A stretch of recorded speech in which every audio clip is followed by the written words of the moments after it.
Hola. Buen día, amigo. El estrecho de Hormuz ya no está abierto. Ahora está cerrado otra vez. ¿Lo anunciaron hace poco? Sí, lo hicieron. Creí que lo sabías. Así que hace poco anunciaron que está cerrado otra vez porque hacen un punto muy válido. Estados Unidos tiene un bloqueo sobre Irán. Dicen, mientras Estados Unidos mantenga el bloqueo, vamos a cerrar de nuevo el estrecho de Hormuz. Y Trump dice que seguirá con el bloqueo hasta que lleguen a un acuerdo. Mi postura es que todo esto forma parte de las negociaciones. Tú haces esto, yo hago aquello. Tú no haces esto, yo no hago aquello. Así lo veo. Pero mucha gente, sobre todo en Irán, está no solo más pesimista, es que acabo de leer un artículo aquí. Los medios iraníes básicamente les están diciendo a la gente que se preparen. Ahí está. No, eso no es. Prepárense para lo peor. Prepárense para la continuación de la guerra. Así que o es un farol muy grande por su parte, o están en una mentalidad distinta a la nuestra en Occidente. Bueno, Trump no está en serio buscando una solución negociada. Y lo vimos el jueves. Una de las demandas de Irán era que tiene que haber un alto el fuego entre Hezbollah e Israel. No puedes ignorar a Hezbollah. Hezbollah tiene que ser parte de esto. Y si no lo es, entonces este proceso está muerto. Así que la administración de Trump, y no estoy seguro si fue Trump, pudo haber sido Ho D. Vance, empujaron y presionaron a Israel, y Israel cedió y dijo, está bien. Así que, hasta ahora, ese alto el fuego se ha mantenido entre Israel y Hezbollah. Pero al mismo tiempo, apareció Scott Bessent y anunció nuevas sanciones contra Irán. Sí, vamos a incautarles su dinero y les estamos diciendo a todos los países árabes del Golfo, ya saben, que vayan tras sus cuentas bancarias. Y de paso, vamos a seguir sancionando también a Rusia y a China. Miren, lo que aprendí desde temprano cuando estuve en el gobierno es que la función de un asesor de seguridad nacional es coordinar la política de Estados Unidos para que todos estén tocando la misma partitura, que no se hagan cosas contradictorias, como asegurar un alto el fuego por un lado y luego hacer exactamente lo contrario, porque otra de las demandas de Irán fue, oye, quiten las sanciones. Las sanciones tienen que desaparecer, si no, no vamos a hablar. En cambio, hicieron lo contrario. Y luego, bueno, aunque se anunció el bloqueo, no fue un bloqueo real. Quiero decir, no tienen suficientes barcos. Estados Unidos no tiene barcos desplegados suficientes para hacer un bloqueo efectivo. Pero incluso, toda la premisa de un bloqueo es absurda, porque hay gente en la administración Trump que habla como si, con solo hacer este bloqueo, vamos a ejercer tanta presión económica sobre Irán que tendrán que ceder. Y estoy mirando, ¿alguien ha prestado atención a Cuba en los últimos 66 años? Hemos tenido un bloqueo bastante efectivo contra Cuba, y sin embargo, siguen en pie y no tienen ninguna de las ventajas que tiene Irán. Es decir, Cuba es una isla. Cuba no tiene vastos recursos naturales, aparte de un gran tabaco y excelentes puros. Y aquí está Irán, que como saben, tiene a Turkmenistán en su frontera. Puede interactuar libremente, viajar por allí, pueden entrar mercancías, lo mismo con el mar Caspio y el acceso directo a Rusia. Así que es una política absurda. Pero Irán se mantiene firme. Sabemos lo que queremos, les hemos dicho lo que queremos. Si de verdad están en serio con esto, sigamos adelante. Creo que mucho de lo que Trump ha anunciado es, oh, conseguimos un acuerdo. Los iraníes están haciendo todo lo que les decimos. No, eso no es cierto. Y está más diseñado para manipular la bolsa, manipular el mercado del petróleo. Y la gente que se traga la retórica de Trump, incluso gente inteligente, se lo está creyendo. A mí me parece escandaloso. Retórica, como que va a poner fin a la guerra. Sí, No quiero decepcionarte. En realidad soy una de esas personas. Así que no te decepciones conmigo, Larry. De verdad creo que quiere dar un paso atrás. No, creo que al final se ocupará, no importa qué concesiones haya, creo que intenta obtener las mínimas posibles, presionando a Irán, pero creo que en realidad no tiene elección. Le dije lo mismo a Joe Kent. Le dije, como, siento que, y se lo decía a Nima hoy más temprano, la marea está cambiando. Se acabaron los días en que Netanyahu le dice a los presidentes qué hacer o los presiona. Siento que esta vez se han pasado, y creo que les está saliendo el tiro por la culata. Puedo estar equivocado. ¿Te refieres a que le va a salir mal a Trump? Les está saliendo mal. Creo que Trump ahora se va a volver contra Israel. Está obligado. ¿Viste el tono que usó contra Israel? Dijo, prohibimos que Israel bombardee el Líbano. Ahora, ¿hasta dónde llegará esto? Si habrá acción es otra historia, pero dijo que prohíbe a Israel bombardear el Líbano. Está hablando de quizá volver a ser grande al Líbano. Obviamente eso es pura tontería, siempre dice eso. Y con Irán creo que al final terminará haciendo negocios, aunque Israel se volvería loco si lo hace. Espero que lo haga porque sería poner a Estados Unidos por delante de Israel. Pero no pareces muy convencido. ¿Podría pasar eso? Bueno, el problema es, estás hablando de Trump como si fuera una persona normal y racional, ¿vale? Me pasa mucho, me pasa mucho. Y admiro tu disposición a ser generoso en ese sentido, ¿vale? Es una muestra de madurez por tu parte. Pero yo hice una entrevista con Robert Barnes. No sé si sabes quién es Robert Barnes, pero está muy conectado con la Casa Blanca y en particular con J.D. Vance. Vance, hay algo fundamentalmente mal en Trump en cuanto a su salud mental. He visto a médicos en línea afirmar que son síntomas compatibles con demencia del lóbulo prefrontal. Y un par de signos de eso son la falta de control emocional. Así que has visto esos arrebatos de Trump, especialmente en redes sociales, donde ataca a gente que fue de sus seguidores más fieles, como Marjorie Taylor Greene, Tucker Carlson, Candace Owens, Alex Jones.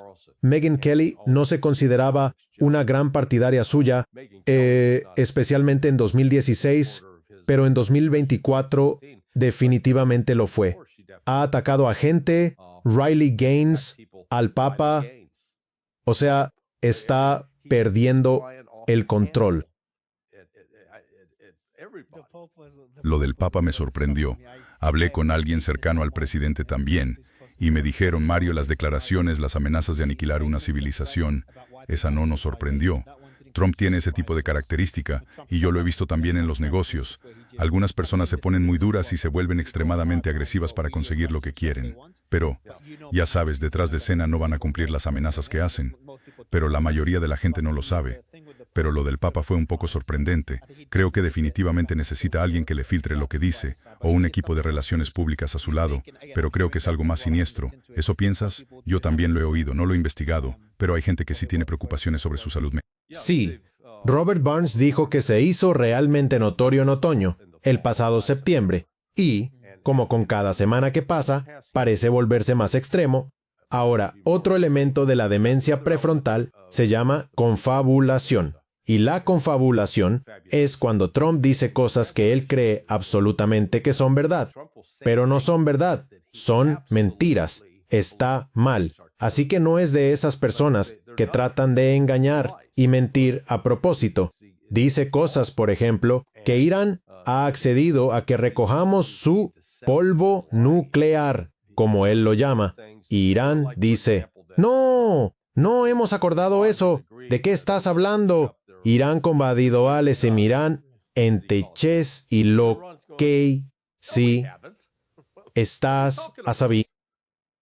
Tuve un invitado que, y puede que sepas más que yo, me dijo, Mario, el mayor mentor de Trump, no recuerdo el nombre, fue Roy Cohn. Roy Cohn, C-O-H-N, C-O-H-N, Cohn. Y habla de las tres sí, por favor, pues iba a decir que Roy Cohn murió en la unidad donde trabaja mi esposa. Mi esposa era la jefa de enfermería en los Institutos Nacionales de Salud, y él murió allí. Murió de SIDA, era homosexual, pero lo ocultó durante años, pero sí era un tipo muy desagradable. Y lo que ibas a decir sobre Cohn es que la actitud de Trump, ya sabes, es no admitir nada, negarlo todo y hacer contraacusaciones. Y al negar las acusaciones siempre pasan al ataque, ataque, ataque y luego distorsionan todo para convertirlo en una victoria personal. Y creo que una de las tácticas es repetir algo hasta que todo el mundo lo crea. Hay una frase que dice algo así: si lo repites lo suficiente se convierte en verdad. Algo por el estilo. Sí, exacto. Entonces, pero Trump, en el pasado, tenía fama de ser amable con la gente. En la tele, hacía el papel del tipo que dice, estás despedido. Pero en realidad, por sus inseguridades, tenía tanta necesidad de caer bien que detestaba tener que despedir a la gente. No le gustaba meterse en conflictos personales. Lo que fuera que tuviera en la cabeza, hombre, eso está roto. Ahora va contra la gente de forma despiadada. Sí, lo está. Lo que hizo con Marjorie Taylor Greene en particular, la llamó traidora, y entonces ella empezó a recibir amenazas de muerte, incluso hacia uno de sus hijos. Así que lo llamó para decirle, mira, tu retórica me está generando estas amenazas de muerte. Y en vez de mostrar empatía y decir, sí, lo siento, puede que me haya pasado, no. Básicamente le dijo, te lo mereces. Quiero decir, eso es algo monstruoso de decir. Y respecto al Trump que conocíamos antes, hay gente que dice, no me sorprende, pero a mí me horroriza. Así que está poniendo esa falta de criterio sobre la mesa en este asunto. Tienes razón, está buscando una salida, pero la salida que podría existir para él, me temo, requeriría que hiciera ciertas admisiones o concesiones que no está dispuesto a hacer. Por eso, creo que vamos hacia una colisión inevitable, y sus palabras han estado elevando el mercado de valores. Lo de ayer, para mí, fue simplemente increíble. El Dow Jones subió más de 1,000 puntos y el precio del petróleo estaba bajando hasta los 80. Sí, sigue ahí, creo que sigue por debajo de los 85. Sí, amigos, la escasez del 20% de petróleo apenas está empezando a afectar a los países. Se va a notar. Mucha gente pensó que el 28 de febrero y el 1 de marzo, justo cuando empezó la guerra, que se había cortado el grifo, y así fue. Pero el suministro mundial no se vio afectado de inmediato, porque había petroleros en alta mar vendiendo a distintos destinos para descargar ese petróleo. Bueno, todos esos petroleros ya han llegado a sus destinos. Ya atracaron, y no hay nuevos petroleros en cola para entrar. Así que, a partir de ahora, la realidad de una reducción del 20% en el suministro mundial de petróleo es real. Lo mismo ocurre con el gas natural licuado y con el helio. Y eso está teniendo un efecto económico que va a arrastrar a la economía mundial hacia abajo. No hay forma de evitarlo. Incluso si hoy, digamos, Irán dijera finalmente, vale, estamos de acuerdo con Trump, haremos todo lo que Trump quiere. Se levanta el bloqueo, todo vuelve a funcionar. Y eso asume que no ha habido daños en la capacidad de los países árabes del Golfo para bombear petróleo. Pero eso supone que todo está perfecto. Serán 2 meses, como mínimo, 2 meses antes de que el suministro vuelva a los niveles del 27 de febrero. Sí. Sí.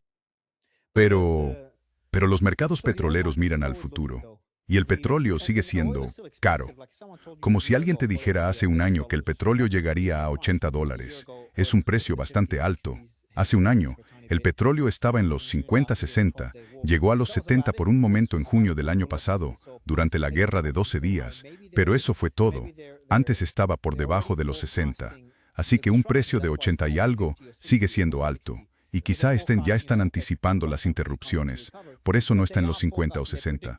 No está en los 60 porque prevén que la economía tardará en recuperarse, pero están pronosticando. Dicen que Trump logrará una salida exitosa. Y dijiste que Trump quiere retirarse, pero no tiene cómo hacerlo. Creo que está en una posición en la que busca sacar lo máximo posible, pero estaría contento con irse y construirse su propia salida, aunque no consiga concesiones. Porque cuando hace declaraciones como, vamos a entrar, salir y llegar al uranio, o que el estrecho de Hormuz está abierto, o ayer se atribuyó haber terminado la guerra en Líbano e Irán, lo que aplaudo por su habilidad política para convertir cualquier cosa en una victoria. Pero creo que esto es positivo, porque demuestra que no necesita tantas salidas, y Irán lo sabe. Y creo que Irán está en una posición muy fuerte para obtener concesiones bastante importantes. Así que creo que de esto saldrá como gran ganador Irán. Estados Unidos queda en un punto intermedio, y el gran perdedor será Israel. Esa es mi predicción. Bueno, pero Israel es la carta sorpresa aquí, y sigue ejerciendo bastante influencia, al menos dentro del poder legislativo, la Cámara de Representantes y el Senado en el Capitolio. Así que, ya sabes, eso no va a desaparecer. Es cierto que, si miras las encuestas de opinión, especialmente entre los hombres menores de 50, están decididamente en contra de Israel. No te lo dije, Larry, no te lo dije. Hablé con el profesor Fouad en Irán y mi audiencia ya lo sabe. Lo he mencionado varias veces porque me dejó sorprendido.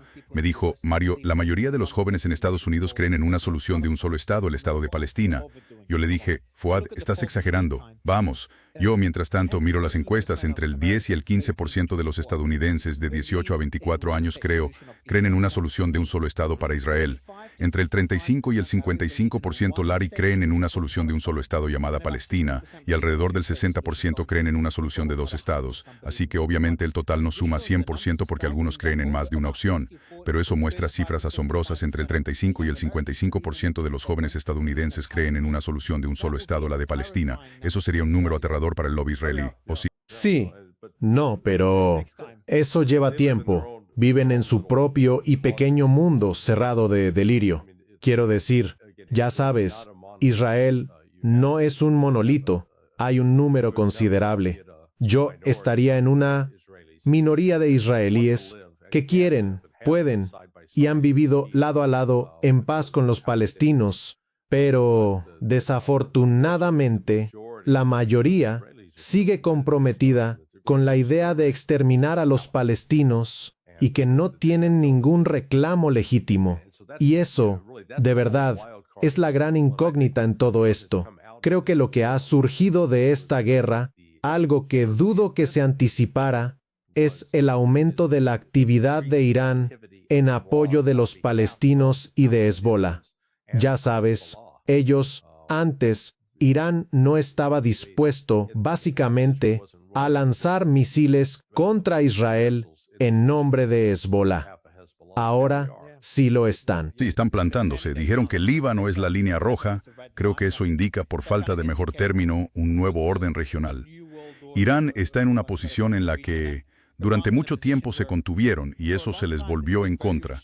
Su contención fue interpretada como debilidad por los israelíes y por los estadounidenses. Eso en parte llevó al mundo en el que estamos ahora. Así que hemos colocado a Irán en la situación de haberles dicho, tu estrategia de contención y de evitar el conflicto fue la que provocó el conflicto. ¿Qué va a hacer Irán ahora? Plantarse si Israel cruza la línea, plantarse si los países del Golfo cruzan la línea, y se están plantando en estas negociaciones. Pero mira, quizá me equivoque, porque hay muchos indicadores de lo contrario, y gente más inteligente que yo me dice lo mismo. Sigo usando al profesor Pape como ejemplo.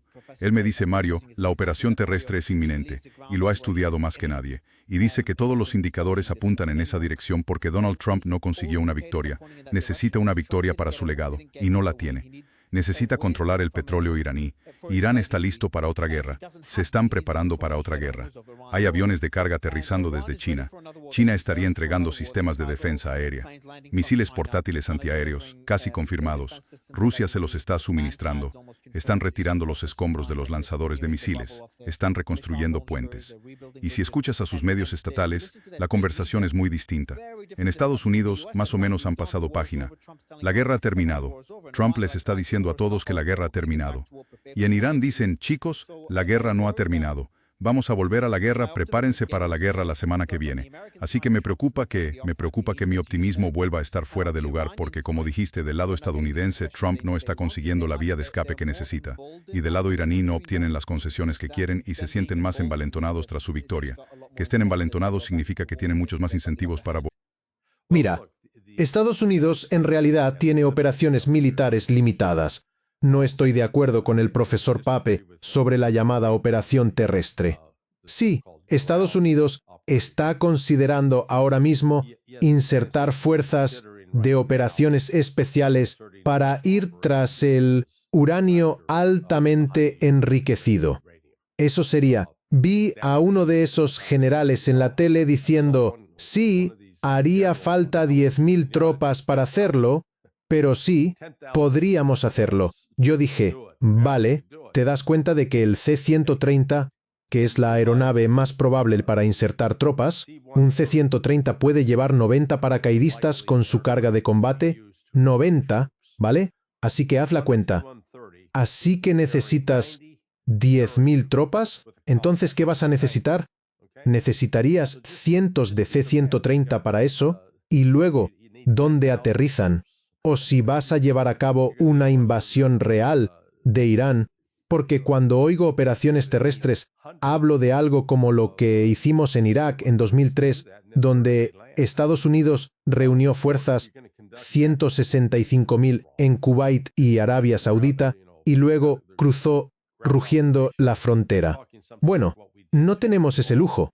Podríamos reunir esas tropas ahora en Kuwait o Arabia Saudita, pero estarían al alcance incluso de los misiles balísticos de corto alcance de Irán, sin contar los misiles de alcance medio o intermedio y los misiles de crucero. Así que Estados Unidos no está en posición primero, no tenemos las fuerzas. Quiero decir, la fuerza total del ejército ahora mismo es de 452.000.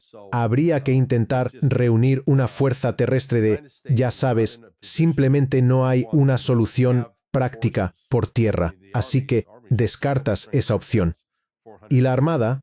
Bueno, hemos visto a la Armada, incluso con el supuesto bloqueo, y pongo comillas en supuesto, porque los barcos tienen que permanecer tan lejos de la costa, porque temen ser alcanzados por los misiles de defensa costera de Irán, sus misiles balísticos de corto alcance, drones tanto subacuáticos como de superficie, y además drones aéreos, así que, básicamente, has sacado a la Armada de la ecuación. Eso deja solo aviones lanzando municiones, misiles tipo Tomahawk y municiones JDAM. Pero Estados Unidos ni siquiera está ahora en posición de volar libremente sobre el territorio de Irán, porque Irán ahora ha demostrado, nos dicen, Donald Trump dice, que hemos aniquilado su sistema de defensa aérea. Bueno, entonces, ¿qué derribó a ese dron de 250 millones de dólares, el Triton? ¿Qué derribó al F-15? ¿Qué ha derribado? Ya sabes, vas bajando la lista de aviones y drones. De el mes, el mes, el mes, Se destruyeron A-10 y C-130 en tierra y también resultaron dañados un A-10 y un F-35. Sí, varios drones fueron destruidos. Concedamos que el daño causado al sistema de defensa aérea iraní no está para nada completo. Y, de hecho, según se informa, China ahora lo ha reforzado mucho. Han reforzado esa capacidad. Lo sé porque hablé con un amigo que está muy preocupado de que Irán ahora esté en una posición mucho más fuerte. Si volvemos a la guerra abierta y tratamos de volar sobre Irán, me dijeron sin titubear, sí, vamos a perder pilotos. Y luego afrontaremos el espectáculo de ver a pilotos estadounidenses paseados por la televisión. Quizás. Sí, según se informa, China está suministrando misiles HQ-9. No sé si los has investigado, pero algunos dicen que son incluso más capaces que los S-300 y S-400 rusos. Según se informa, es imposible saberlo. Por eso me inclino más a que es muy poco probable. Ahora, podría haber. Justo después de Robert Pape, tuve al coronel McGregor, que estaba en un punto intermedio. Dijo que habrá una campaña de bombardeo de 4 o 5 días antes de que Donald Trump ceda, para intentar que Irán ceda, pero no funcionará. Creo que eso es posible, aunque sigo pensando que es muy poco probable, porque Irán respondería de muy agresiva y atacaría el Golfo más que antes porque están hartos. Han pasado por múltiples negociaciones y, durante ellas, los atacan, y ahora, si vuelve a pasar, solo hay un límite. El país dirá a la mierda y dará todo. Y creo que deberíamos aprovechar la salida que ofrece China porque Irán tampoco quiere esta guerra. Creo que Irán quiere terminar la guerra en sus propios términos, y creo que veremos el comienzo de la salida paulatina de las bases estadounidenses de la región. No son necesarias, es algo práctico. Joe Kent me decía que en la administración se hablaba de esto desde hacía años, y ahora hay una razón para hacerlo. Pero debe hacerse de manera que no parezca una derrota total. Creo que el mejor escenario, el más lógico, Larry, es que Trump diga, vamos a hacer negocios con Irán, y probablemente esté muy enfadado con Netanyahu. Probablemente culpa a Netanyahu de esta guerra detrás de escena, por la inteligencia del Mossad, aunque no sé cómo funcionó, realmente no lo sé, y anoche publiqué algo antes de acostarme. Dije algo así como, la guerra se acabó, pero tengo mucha curiosidad por saber quién demonios convenció a Trump de entrar en esta guerra. ¿Qué clase de inteligencia? Porque Trump, ya sabes, tiene a gente en la Casa Blanca que le da los consejos que importan, diciendo, esto es una mala idea, no deberíamos hacer esto. Irán cerrará el estrecho de Hormuz, atacarán el Golfo, y luego están los de Mar-a-Lago, los adinerados, los donantes, etc. Te dicen, esta es tu oportunidad, vas a estar en el monte Rushmore, esto es genial para tu legado. Y no sé qué fue lo que lo empujó al límite, pero sea lo que sea, creo que ahora está bastante enfadado hasta el punto de que veremos unas relaciones entre Estados Unidos e Irán muy distintas, y dependiendo de la próxima administración, podría terminar normalizando las relaciones entre ambos países. Porque no hay razón para no hacerlo, Larry, salvo Israel. Aparte de Israel, no hay razón para que Estados Unidos no tenga la misma. Sí, toda la relación con Irán se envenenó en los años 80. Los años 80 fueron realmente la década crítica que modeló por completo las relaciones entre Estados Unidos e Irán, porque fue en los 80 cuando básicamente Estados Unidos no solo respaldó, no fuimos un apoyo pasivo, fuimos un apoyo agresivo, parte del ataque de Saddam Hussein contra Irán durante esa guerra de 8 años. Básicamente proporcionamos las armas químicas que se usaron o los químicos precursores para fabricarlas. Proporcionamos inteligencia para que las fuerzas militares de Irak supieran dónde atacar a Irán. Y en ese momento Irán estaba legítimamente intentando apoyar a Hezbollah. Hezbollah surgió en 1982. Fue en medio de la guerra civil en el Líbano. Y como se estaba atacando a los chiitas, y luego cuando Israel invadió, siempre hubo tensión entre los chiitas y los palestinos con la Organización para la Liberación de Palestina. La Organización para la Liberación de Palestina era muy secular. La Organización para la Liberación de Palestina defendía la solución de 2 estados, y Hezbollah entró diciendo, no, solo un estado. Y así Estados Unidos básicamente estaba en guerra con Hezbollah. Hezbollah respondía con represalias. Irán los apoyaba. Y ahí es donde surge todo eso. Lo llamaría, no es mitología, pero toda la narrativa de que Irán apoya el terrorismo, porque Irán respaldaba a Hezbollah, y Hezbollah estaba en batalla contra Estados Unidos. Creo que todo el término terrorismo, Larry, tú sabes mejor que nadie, es un término politizado y convertido en arma en la mayoría de los casos. Sí, exactamente. Realmente no significa mucho, pero a partir de eso no llegamos a apreciar. No ayudó que, si viste las fotos del Ayatollah Khomeini, se le veía muy enfadado. No era, digamos, un tipo cariñoso y afable. Y así nació la mitología de que Irán era un lugar estrictamente religioso y fanático. gobernado por la ley islámica. Y acabo de ver, creo que fue Reuters o alguien, un reportaje en Irán, donde van por la calle entrevistando a la gente. Y el 90% de las mujeres que salían en ese vídeo no llevaban velo mientras caminaban. Entonces, ya sabes, Irán en realidad se ha liberalizado un poco. No es tan severo. Pero Larry, aun si no fuera así, si vas a criticar a Irán porque obligan a las mujeres a llevar hijab, yo creo en el laicismo. Soy una persona de mente abierta. Eso pasaba en Arabia Saudita. Nadie hablaba de Arabia Saudita.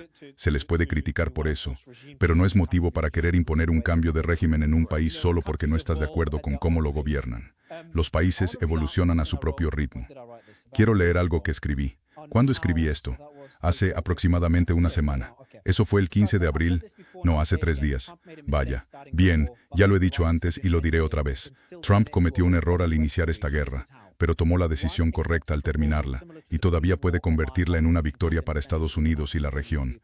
Así sería una propuesta aceptable, similar a la oferta previa a la guerra de Omán, que incluye el desmantelamiento esencial de su programa nuclear. Irán estaba dispuesto a renunciar a su programa nuclear hasta cierto punto por varios años. En las negociaciones de Omán estaban dispuestos a hacerlo. Y si aceptan eso, Trump debería aprovecharlo. Eso es el punto 1. El punto 2 es ofrecer descongelar activos iraníes y levantar las sanciones a cambio de que Irán desmantele su red de aliados o sus grupos proxy, sobre todo Hezbollah. Creo que podría haber un acuerdo en el que, dependiendo de cuánto y de las compensaciones económicas, Irán podría aceptar desmantelar a Hezbollah como ala militar, obviamente con garantías de seguridad para Líbano. Creo que Irán se mantendría firme esta vez en cuanto a eso. No sé cómo serían esas garantías, y que Hezbollah se integre al ejército libanés y permanezca como bloque político. Pero a cambio Irán debe obtener concesiones de Estados Unidos, lo que implicaría la descongelación de una cantidad significativa de activos y el levantamiento de sanciones. Número 3. En total son solo 4 puntos. El punto 3 es opcional. Permitir un peaje temporal iraní en el estrecho de Hormuz. De hecho, ya lo han hecho. Ahora mismo están cobrando un peaje a los barcos como parte de las reparaciones. Y si hay suerte, Irán podría devolver un pequeño porcentaje de esas tasas a Estados Unidos, aunque no creo que pase. Y por último, obligar a Israel a retirarse de los territorios libaneses a medida que se desmantela y desarma el ala militar de Hezbollah. Entonces, esencialmente descongelar los activos iraníes. Irán podría abandonar su red de grupos proxy como estrategia. Eso depende de Mustafa y de cómo vaya a enfocar su política exterior. Y respecto al programa nuclear, volver a la oferta de Omán y ya está. Eso es todo. No hay necesidad de hacer nada más. Mantener el régimen tal como está. Dejar que Israel se ocupe de su propia seguridad. Irán no atacaría a Israel. La cuestión palestina es otro tema espinoso que también necesita resolverse, pero creo que eso debería tratarse por separado porque es mucho más complejo, pero pienso que si él hace eso podríamos verlo como una victoria. Pues sí, estoy de acuerdo contigo. Es una propuesta que podría funcionar. ¿Crees que Irán la aceptará? No creo que Irán vaya a aceptar tener que cortar la ayuda a lo que llamamos sus grupos aliados, los Hutíes, Hezbollah y Hamás. Una cosa sobre Irán es que, en realidad, han sido bastante firmes en sus principios, en su apoyo a grupos externos, a diferencia de Estados Unidos. Estados Unidos, durante esos años 80, justo cuando básicamente estábamos ayudando a Irak a hacer la guerra contra Irán, luego llegamos al intercambio de armas por rehenes, el escándalo Irán contra, donde le dábamos armas a Irán para matar a iraquíes. Al hacer un Es una guerra repugnante, es una guerra repugnante. Bueno, es que, ya sabes, me da pena decir esto de mi país, pero no hemos mostrado ninguna preocupación ni consideración. Vemos a la gente de otros países como meros peones para usar, según lo que sea conveniente en cada momento, sin ninguna preocupación genuina. Los tratamos como si fueran menos que humanos. Así que si matamos a un montón de ellos, ¿a quién le importa? A nosotros no nos preocupa en lo más mínimo. Pero los iraníes han sido bastante consistentes. Saben cuáles son sus intereses. Saben por qué luchan y a qué apoyan. Y, bueno, no los veo dar marcha atrás en eso. No van a sacrificar sus principios solo para cerrar un acuerdo. ¿Es eso sacrificar principios? Sí. Pasemos a Hezbollah, que ahora es el tema más importante. Y del mismo modo que el tema palestino es una fuente enorme de inestabilidad en la región, probablemente la mayor fuente, un segundo cercano es ahora mismo Líbano. Es un indicador de hacia dónde se dirige la región. Ya sabes, cuando vimos hace unos años era como una lucha de poder entre Arabia Saudita e Irán en Líbano. Arabia Saudita apoyando a un grupo, Irán a otro. Y ganó Irán porque Hezbollah tiene la mayor influencia y la mayor representación en el gobierno. No sé cómo Líbano logró mantener un gobierno democrático pese a tanta inestabilidad y hacer de alguna manera un Estado fallido. Así que les aplaudo por eso. Ahora, pero si hay un acuerdo pragmático que ofrezca garantías de seguridad para Líbano, que Israel se retire de Líbano y que las Fuerzas Armadas libanesas sean rearmadas por un grupo de países, tal vez los del Golfo e Irán, tal vez Estados Unidos, tal vez Francia, o todos ellos para que se rearmen y actúen como disuasivo frente a la agresión israelí y brinden seguridad en su territorio. Entonces hay un escenario, creo, en el que Irán no abandonaría a Hezbollah porque no lo ha hecho. Lo han demostrado esta vez. Creo que antes los abandonaron porque Irán no quería la confrontación. Ahora, hay gente que no está de acuerdo en que los abandonaran, yo creo que sí, pero esta vez no, porque saben que están en una posición fuerte y que la estrategia de contención les salió mal, pero no lo consideraría un abandono si siguen apoyando a Hezbollah y simplemente le dicen, Hezbollah, les decimos, Hezbollah tienen que integrarse al ejército libanés, a las fuerzas armadas muy populares entre la población, conseguimos negociarles un acuerdo que les da seguridad con la retirada de Israel del territorio y entonces rearmaremos a las Fuerzas Armadas libanesas. Eso podría ser una solución que no sería un abandono, sino algo más pragmático que evite que Líbano siga siendo un campo de batalla, lo que podría conducir a algo más amplio, porque una vez que veamos el traslado de poder de Israel hacia Irán y tal vez la normalización entre los países del Golfo e Irán, las señales de que eso funciona podrían empezar en Líbano, que es el principal campo de batalla de los grupos aliados. No sé si eso... Sí, mira, Líbano es un país tan trágico en ese sentido. Siempre ha quedado atrapado en medio de fuerzas en conflicto. Quiero decir, en los años 80 tenías a Bashar al-Assad en Siria y antes a su padre, Hafez. Y entonces Hafez, en ese momento, supongo, era el gran problema. Así que estaban manipulando a ciertos grupos. Amal, creo, estaba particularmente alineado con ellos. Es cierto, Ki. Larry, conoces muchos detalles del Líbano, los pormenores que poca gente conoce. Sí, bueno, cuando miras las distintas divisiones que lo han destrozado, hombre, si Líbano consiguiera reconciliarse internamente, sería una isla de estabilidad en la región. No sé si eso es posible. Estoy de acuerdo. Hoy, Líbano probablemente está en la posición más débil en la que jamás ha estado. Y a lo largo de los años, en los años 80, Hezbollah, digamos que era más bien, diría yo, una organización criminal. Quiero decir, eran un grupo militante. No tenían una visión política definida. Pero hoy, 40 o 45 años después, Hezbollah es un Estado dentro del Estado. Tienen presencia política, social y económica. No es solo militar. Son una entidad orgánica. Así que no se trata solo de lograr que dejen de combatir. Lo triste es que los palestinos también tienen parte de culpa a lo largo de los años, porque se pelearon entre ellos, donde al parecer la Organización para la Liberación de Palestina era en realidad odiada por los chiitas, me han dicho, en el sur del Líbano. Me recriminaron porque me equivoqué al hablar del comienzo de la Guerra Civil de 1975. Había algunas aldeas chiitas en el sur del Líbano que de hecho recibieron con agrado la invasión israelí de 1982. Les lanzaban arroz. Sí, es verdad. Pero eso duró muy poco. Muy. ¿Celebraron la invasión de quién? La invasión israelí. Ah, interesante, sí. Porque muchos libaneses, incluso los que detestaban a Israel, también culpan a los palestinos porque llegaron al país y arrastraron a Israel hasta allí. Y yo empatizo con los palestinos, están siendo expulsados de su país. Y cuando eres un grupo de resistencia haces lo que sea necesario. Durante la Segunda Guerra Mundial los grupos de resistencia empezaron a operar desde fuera de los países que estaban resistiendo, sobre todo sus líderes. Así es como...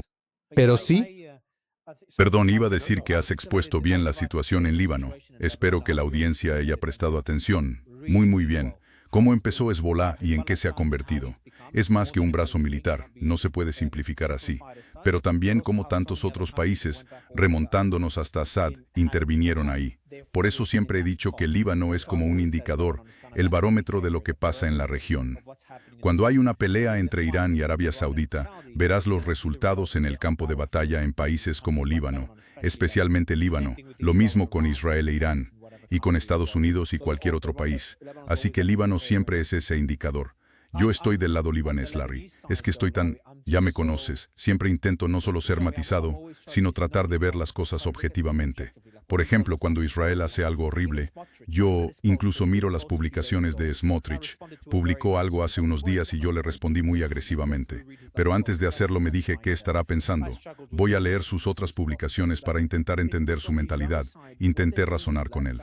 Es un caso perdido. Pero del lado israelí, lo que están haciendo en el sur del Líbano, Larry. Vamos, yo estaba defendiendo que Israel tenía derecho a defenderse de Hezbolá.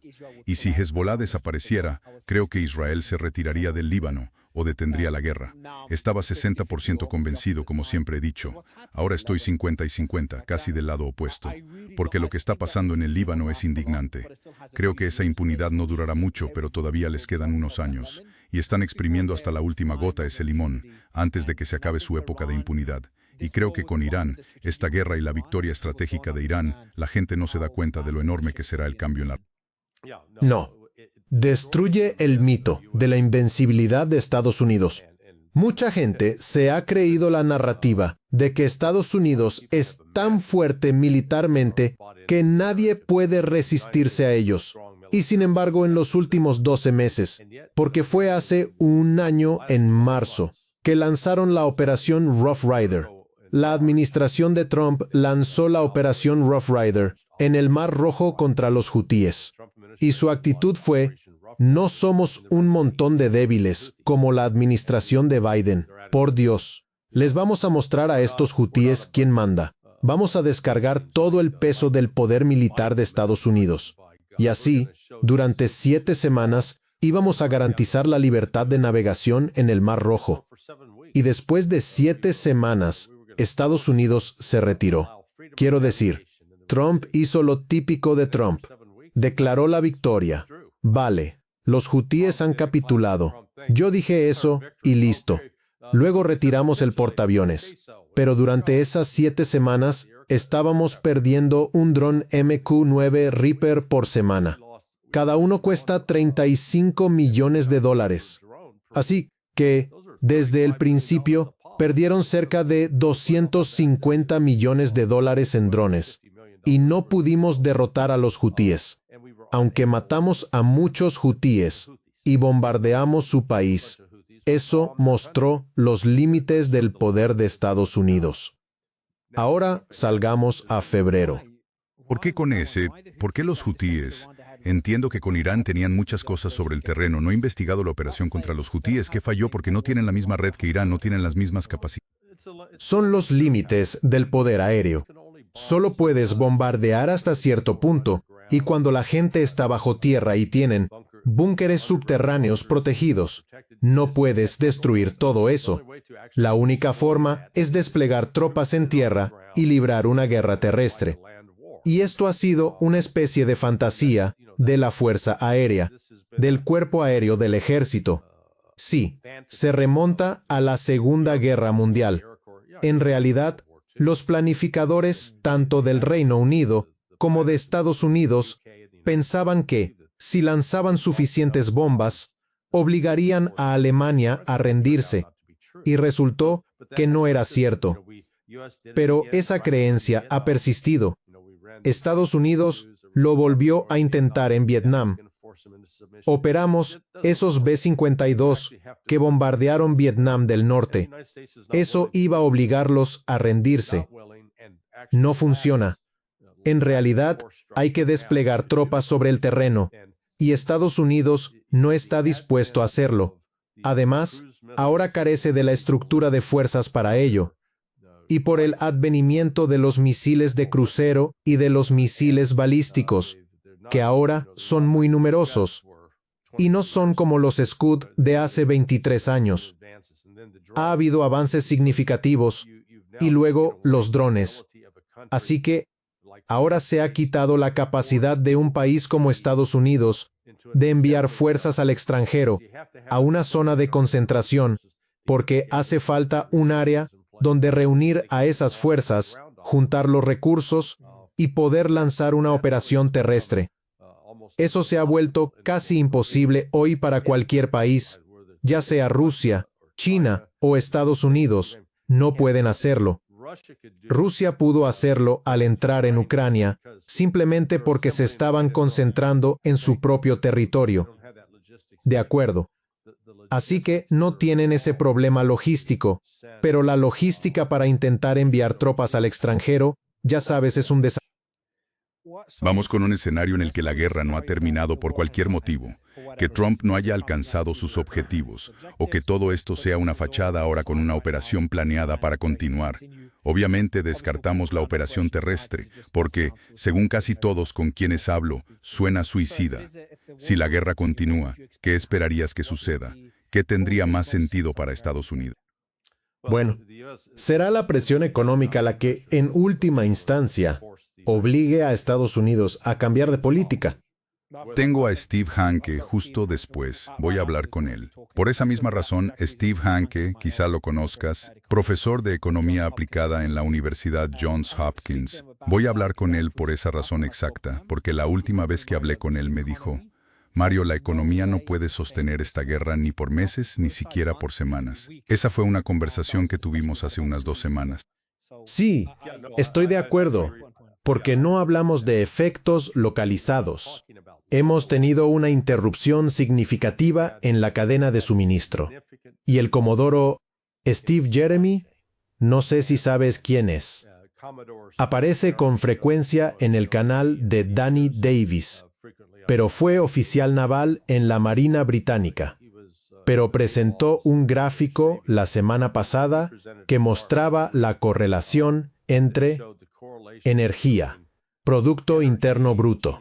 Y se me olvida el otro aspecto. Pero básicamente, esta caída en el suministro de energía hará que el Producto Interno Bruto siga la misma tendencia. Así que, lo que vemos aquí no es solo una disrupción aislada. Esto es una disrupción global en la cadena de suministro y afecta a todo. Todo. Esto, Al sumar los microchips, toda la electrónica se ve afectada. El fertilizante afecta a todo el suministro de alimentos. El petróleo tiene múltiples aplicaciones. Hasta la posibilidad de ir de vacaciones se verá afectada. La inflación en general sufrirá un impacto. Las relaciones económicas, porque la globalización como experimento empezará a parecer un fracaso. Todos los países tendrán que pensar hacia adentro y dejar de exportar. No soy economista, pero recuerdo que en la universidad estudié banca y finanzas y el concepto de globalización. Todo depende de un sistema que funcione a la perfección, especialmente con el proceso de justo a tiempo, donde todo se mantiene con poco stock por eficiencia, pero tiene que llegar a tiempo. Cualquier interrupción como las que vimos con la COVID podría tener consecuencias desastrosas, y eso está. sí, y creo que al final será esa presión económica que, de nuevo, golpeará internamente a Estados Unidos. Entonces se planteará la cuestión de por qué estamos gastando dinero que no tenemos en el extranjero en estas aventuras militares sin sentido. Pero entonces, países que eran aliados de Estados Unidos o aliados percibidos nuevamente por su propia supervivencia económica, adoptarán políticas y tomarán posiciones que serán antitéticas a las de Estados Unidos. Así que vamos a ver el fin de la era de Estados Unidos como la superpotencia dominante del mundo.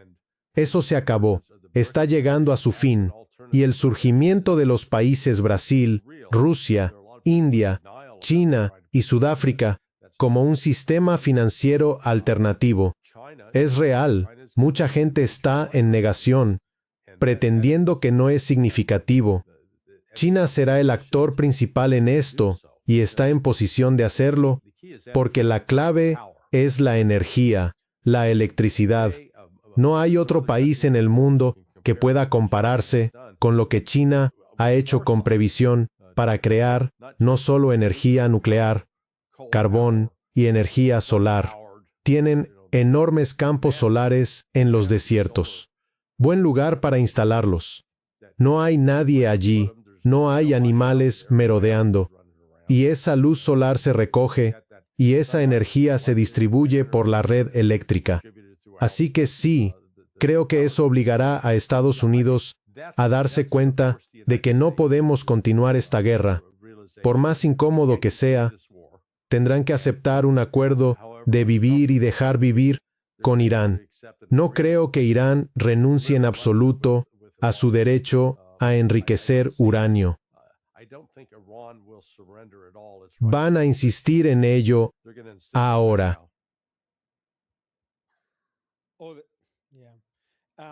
Les voy a mostrar un video corto de los movimientos militares que están ocurriendo. No sé si lo están siguiendo. ¿Por qué? Ya saben. ¿Qué es eso? No confíes en las palabras. Confía en la acción o algo así. Además, mientras tanto, Irán está revisando las propuestas de Estados Unidos, aunque públicamente jura que nunca cederá ni un poco. Básicamente, Irán está diciendo que Trump decía que él estaba usando esa misma estrategia, pero dicen que no harán ni el más mínimo compromiso, retroceso o indulgencia, y que defenderán con todas sus fuerzas los intereses de la nación iraní. Creo que fue Mustafa Khamenei quien hizo esa declaración ayer. Pero mientras tanto, estos son los buques de carga militares de Estados Unidos que se han estado moviendo diariamente hacia la región. Seguro que los han estado viendo. Eso ha ocurrido a diario. Estamos viendo movimientos similares hacia Irán. ¿Qué probabilidad hay de que sea solo reabastecimiento previsto frente a que se estén preparando para algo? ¿Cómo sabes la diferencia? Bueno, me lo han dicho algunos militares en servicio activo. Esa fuerza inicial que desplegamos en la región antes del 28 de febrero básicamente lleva suministros para 45 a 50 días. Bueno, ahí es donde estamos ahora mismo. Estamos en esa ventana de 45 a 50 días. Así que creo que gran parte de esa actividad que ven es el reabastecimiento para devolver a esas fuerzas al nivel de suministros que tenían al principio. Pero tampoco se puede descartar lo que he oído, Danny Davis lo ha oído, Doug McGregor, que había sobre la mesa un plan para llevar a cabo un bombardeo masivo, que cuando termine el alto el fuego, Estados Unidos realizaría un masivo Un bombardeo con misiles diseñado para intentar forzar a Irán a rendirse. Sí, Doug Douglas me dijo lo mismo. Dijo el lunes que espera un bombardeo masivo de 5 días. Obviamente no podemos estar seguros, pero esa es su preocupación. Ahora bien, también hemos oído que eso podría haber sido descartado, y en su lugar habría un esfuerzo para lanzar una fuerza de operaciones especiales para intentar sacar uranio altamente enriquecido de Irán. Eso suena más loco. Sí, lo es. No hay discusión. Pero lo que todo esto significa es que Estados Unidos no ha renunciado a considerar opciones militares. Y sabrás que la paz está cerca cuando ese flujo de vuelos sea solo en una dirección, de regreso a Estados Unidos, cuando esencialmente pongamos el pie en el freno y luego pongamos el coche en reversa y empecemos a retirar esas fuerzas. Así que no han descartado más acción militar. Y el propio Irán está bastante preparado. Dice que eso probablemente sucederá. Estamos preparados y lo afrontaremos. Un comandante iraní dijo lo siguiente: Si la guerra se reanuda mientras hablamos, por eso me ve mirando hacia abajo, estoy viendo las noticias de la última hora. Si la guerra se reanuda, Irán usará misiles que fueron construidos justo este mes. No pueden detener la capacidad de Irán para fabricar misiles. Si la guerra se reanuda, esta vez se volverá global. Así que Irán sigue construyendo misiles a pesar de todo el bombardeo que ha sufrido. Correcto, y me han dicho que los están fabricando bajo ti. Sí. ¿Sabes mucho de eso? ¿Crees que lo están haciendo? Oh, sí. Sí, absolutamente. Alistair Crook es, en realidad, el experto en eso. Ha estado en esas ciudades de misiles. Pero Irán empezó a construir estas estructuras subterráneas en 2004, ¿no? Fue una consecuencia. Vieron lo que Estados Unidos le hizo a Irak en 2003 y entendieron, cualquier cosa en superficie se destruiría. Así que los diseños que siguieron eran los que Occidente había desarrollado para sobrevivir a un ataque nuclear. Por eso construyeron estas ciudades subterráneas. Las llaman ciudades de misiles. Pero estas instalaciones subterráneas en todo el país están diseñadas para sobrevivir a un ataque nuclear. Así que se lo toman en serio y lo han desarrollado. Es por eso que cuando Trump dijo, «Oh, sí, hemos aniquilado su capacidad nuclear», no lo habíamos hecho. Oh. Pero bueno, es Trump. Siempre me tomo sus palabras con reservas, pero eso me desconcierta aún más. Vuelve a la pregunta que hice ayer. ¿Qué información de inteligencia convenció a Trump de tomar esa decisión? Es tan obvio que no iba a funcionar. Eso es lo que realmente me desconcierta. ¿Por qué se hizo eso? Lo considero una víctima y parte de una operación de inteligencia.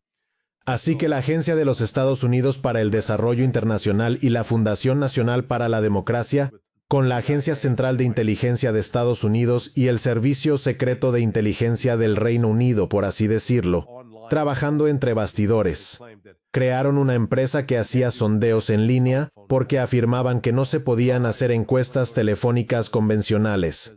Llamarías a la gente y les dirías, «Hola, queremos saber su opinión sobre esto». Decían que en Irán la gente tenía demasiado miedo para decir la verdad. Así que crearon esa empresa que hacía encuestas por Internet, lo cual me parece igualmente absurdo.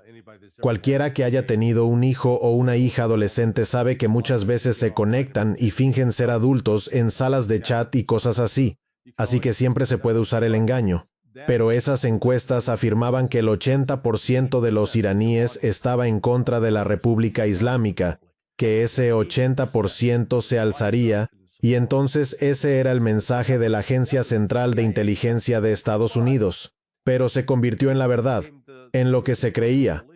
Y entonces aquí está el jefe del Mossad diciéndole a Trump, «Esto está garantizado, el 80% de los iraníes se va a alzar. Si decapitamos al liderazgo, tendrás a una masa de iraníes que quedaría liberada. Estarán tan felices de liberarse de esta opresión». Y él se lo creyó. Era una mentira. No es cierto. Nadie le dijo, «Señor presidente, hay 100 años de ejemplos de que una operación aérea por sí sola fracasa en lograr un cambio de régimen, que nadie cualquiera pudiera darle ese dato simple». Eso es lo que realmente me desconcierta. Sí, verás, yo lo viví cuando estaba en la Agencia Central de Inteligencia de Estados Unidos. Empecé como analista de Honduras en la época en que dirigíamos las guerras en Centroamérica. Y Honduras fue una de las 5 principales prioridades de política exterior de la administración Reagan en ese entonces. Y prueba de ello es que, como analista, escribía para el informe diario presidencial al menos 2 y a veces 3 veces por semana. El analista promedio que lograba publicar un artículo en el informe diario presidencial tenía suerte si lo hacía una vez al mes. Así que yo lo hacía 2 o 3 veces por semana. Pero nos habíamos convencido de una narrativa en particular. Y sin embargo, cuando intentabas llevarlo, había altos funcionarios de inteligencia que interactuaban con los políticos y, más a menudo de lo que crees, se corrompen por la política. Recuerdo que en una ocasión estaba dando un informe al oficial nacional de inteligencia para América Latina, un tipo llamado Bob Vickers. Dije algo, mencioné a los Contras, porque los Contras estaban basados en Honduras y Costa Rica, y en cuanto dije Contras, él dijo, «Alto». No puedes llamarlos contras. Debes llamarlos la resistencia democrática nicaragüense. Y yo me quedé, pero Reagan los llama contras. Me respondió, sí, pero él es el presidente. Así que lo uso para ilustrar cómo un funcionario de inteligencia que debería ser objetivo y ceñirse solo a los hechos, señora, termina plegándose al lado político. Así que la inteligencia no llega realmente al presidente, o el presidente se niega a mirarla o a escucharla. Y eso no es exclusivo de Trump. Es decir, yo he visto que eso ha pasado. Mi primer encuentro con eso fue con Ronald Reagan, y te aseguro que también pasó con George H.W. Bush, con Bill Clinton, con George W. Bush, con Barack Obama, con Joe Biden y con Trump. Todos ellos, y cuando se encierran en una política, no quieren escuchar información disidente que pueda destruir su visión del mundo. En la LS. Una última pregunta. ¿Qué tan fácil es engañar a un presidente? Oh, muy fácil. Mira, controlas el flujo de información. Ahí es donde el jefe de gabinete es clave. Bueno, el problema, en mi opinión, absolutamente el mejor jefe de gabinete en los últimos 50 años fue James Baker. No era un ideólogo. Y, en realidad, el equipo de George H.W. Bush con James Baker y Brent Scowcroft, Brent era el asesor de seguridad nacional. Otra vez, simplemente un individuo extraordinario en mi opinión. Pero no hemos tenido dos personas de esa calidad. Ahora tenemos a Marco Rubio. Dios mío, ¿qué opinas de Susie Wiles? ¿Quién? Ah, Susie. Sí, ella es un problema. Quiero decir, es un problema. Sí, un gran problema. Quiero decir, ella ayudó a dirigir la campaña de Benjamin Netanyahu y ha sido el filtro que, hasta hace poco, según informes, le retenía información a Trump. Se aseguró de que todo lo que recibía Trump fuera información positiva.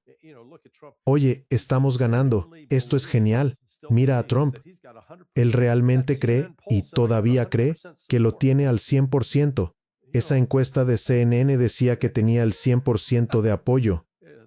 Ya sabes, en ese punto hay que decirle, señor, creo que le están mintiendo, porque está perdiendo apoyo como un perro de pelo largo pierde el pelo. Larry, sé que dije que era la última pregunta. Una cosa más. ¿Qué sabes sobre Mustafa Khamenei si es que sabes algo? Ha sido muy difícil conseguir información sobre su estado de salud, su estado mental, cuál será su política.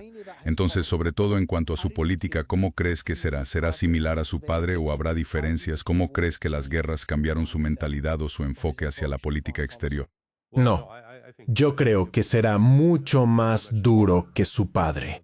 Recuerda, es un veterano de combate.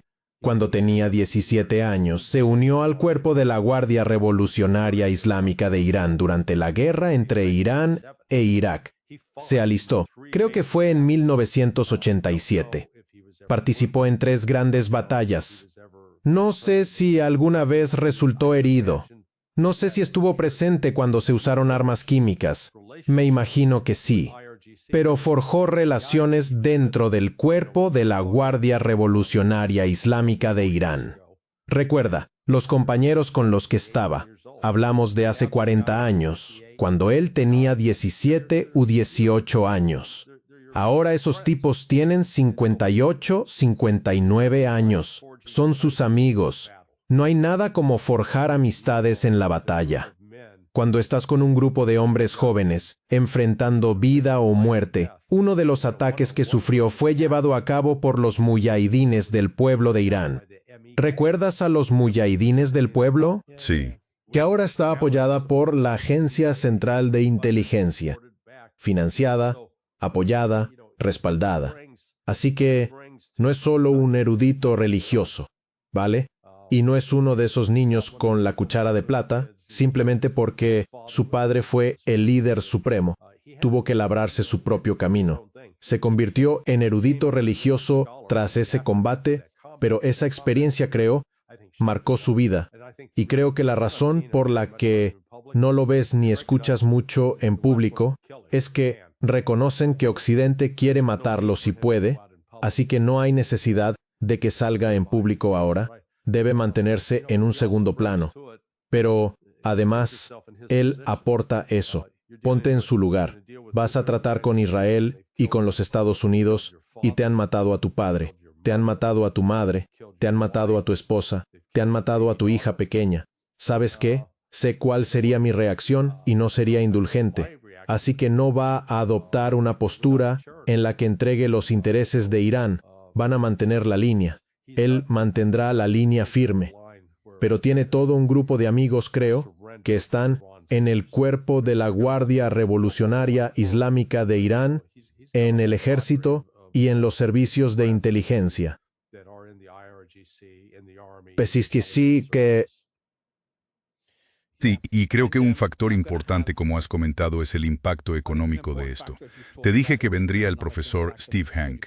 Es profesor en la Universidad Johns Hopkins para hablar de las ramificaciones económicas de esto. Hablé con él mientras la guerra estaba en curso y su advertencia fue muy grave, muy grave. Eso es una de las razones por las que pensé que la guerra terminaría pronto, porque sabía que Trump enfrentaría una presión masiva de los donantes que se verían afectados por esto, que representan una gran parte de ellos. Nada pesará más que los donantes que lo están convenciendo de seguir con la guerra. Y además, él siempre sigue de cerca los mercados. Así que eso me dio esperanzas de que la guerra está llegando a su fin. Pero hablé con él sobre que el impacto de la guerra se va a sentir durante meses, aunque la guerra termine. Pero también qué palanca tiene Irán, porque, como hablábamos antes, creo que su mayor arma, la arma nuclear, por así decirlo, es el estrecho de Hormuz, que estrangula la economía mundial. Larry, siempre es un placer. Muchas gracias por su tiempo, señor. disfruto nuestras conversaciones. Gracias, amigo. Te lo agradezco como siempre, Larry. Gracias. Bueno, amigo, hablamos más tarde.